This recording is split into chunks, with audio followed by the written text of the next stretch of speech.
Hello, Jasmine Jafar ഒരു news വന്നിട്ടുണ്ട് കുറച്ച് മുമ്പ്. ക്ഷേത്രക്കുളത്തിൽ കാൽ കഴുകിയുള്ള റീൽസ് ചിത്രീകരിച്ച ബിഗ് ബോസ് താരം ജാസ്മിൻ ജാഫറിനെതിരെ പരാതി.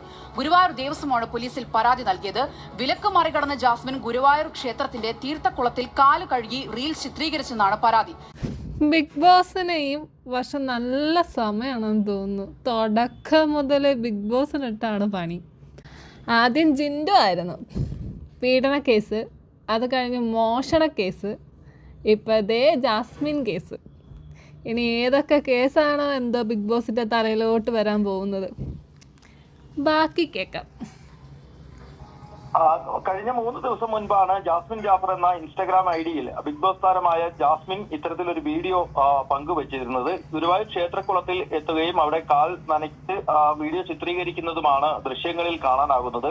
എന്നാൽ ക്ഷേത്രത്തിൽ ദൃശ്യങ്ങൾ ചിത്രീകരിക്കുന്നതും ക്ഷേത്രക്കുളത്തിൽ ഇറങ്ങുന്നതും ഹിന്ദുക്കൾക്ക് ക്ഷേത്രത്തിൽ പ്രവേശിക്കുന്നതിനടക്കം ഗുരുവായൂർ ക്ഷേത്രത്തിൽ വിലക്കുണ്ട്. ഇതെല്ലാം മറികടന്നുകൊണ്ട് വീഡിയോ ചിത്രീകരിച്ചതിനെതിരെയാണ് ദേവസ്വം അഡ്മിനിസ്ട്രേറ്റർ ടെമ്പിൾ പോലീസിന് പരാതി നൽകിയിരിക്കുന്നത്. ഞാൻ എല്ലാ മതത്തിലും ജാതിയിലും വിശ്വസിക്കുന്ന ഒരാളാണ്. ഓരോ ജാതിയിലും ഓരോ മതത്തിലും അവരുടേതായ നിയമങ്ങളും കാര്യങ്ങളും ഒക്കെ ഉണ്ട്.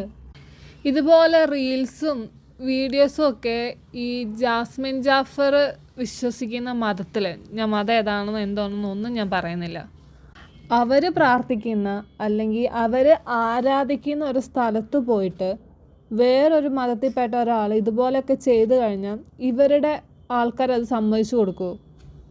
ഈ ജാസ്മിൻ തന്നെ അവർ ആരാധിക്കുന്ന ആരാധനാലയത്തിന് മുന്നിൽ പോയിട്ട് ഇതുപോലെ വീഡിയോസും റീൽസും എടുത്തു കഴിഞ്ഞാൽ നിങ്ങൾ സമ്മതിച്ചു കൊടുക്കുമോ? എനിക്ക് തോന്നുന്നില്ല ഇവരത് ചെയ്യുന്നുള്ളത്. അതുപോലെ ഓരോ ആരാധനാലയത്തിനും ഓരോ പവിത്രതയുണ്ട്. ഈ കുളത്തിന് ഫ്രണ്ടിൽ തന്നെ ഇവരിങ്ങനെ എഴുതി വെച്ചിട്ടുണ്ട് ഹിന്ദുക്കൾക്ക് പ്രവേശനമില്ല എന്നത്.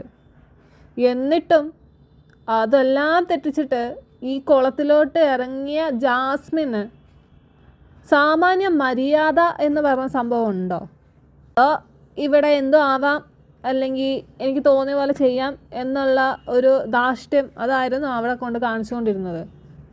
ആ അമ്പലത്തിലോട്ട് കയറുമ്പോൾ തന്നെ ഈ അഹിന്ദുക്കൾക്ക് പ്രവേശനമില്ല എന്ന് എഴുതി വച്ചിട്ടുണ്ട്. അങ്ങനെയുള്ള കുറേ അമ്പലങ്ങളുണ്ട്. അവർക്ക് അവരുടേതായ ചിട്ടയും പൂജയും കാര്യങ്ങളൊക്കെ കാണും. ഇതിന് മുമ്പ് ഒരു ജസ്ന സലീമായിരുന്നു, എൻ്റെ കൃഷ്ണ എൻ്റെ കൃഷ്ണ എന്ന് പറഞ്ഞിട്ട് ഗുരുവായൂർ അമ്പലത്തിൽ കയറി ഇറങ്ങി അവിടത്തുള്ള വിഗ്രഹങ്ങൾക്ക് കൊണ്ടിട്ട് മാലയിടുക, അവിടെ ഇരുന്ന് കേക്ക് മുറിക്കുക, എന്തൊക്കെ അവരവിടെ കാണിച്ചു കൂട്ടിയേ. അതിനുശേഷം കോടതി വിധി വന്നതാണ് ഗുരുവായൂർ അമ്പലത്തിൽ റീൽസോ വീഡിയോസോ ഷൂട്ട് ചെയ്യാൻ പാടില്ല എന്നുള്ളത്. എന്നിട്ട് അതും ലംഘിച്ചിട്ടാണ് ജാസ്മിൻ പോയിട്ട് ഈ പരിപാടി അവിടെ കാണിച്ചേക്കുന്നത്. എന്തായാലും പരാതി കൊടുത്തിട്ടുണ്ടല്ലോ, ഇനി കുറച്ച് നാൾ പരാതിയും കേസും കോടതിയൊക്കെ ആയിട്ട് ജാസ്മിൻ നടക്കട്ടെ, അത്രേ പറയാനുള്ളൂ, വേറെ ഒന്നും പറയാനില്ല. ശരി എന്നാൽ ടാറ്റാ.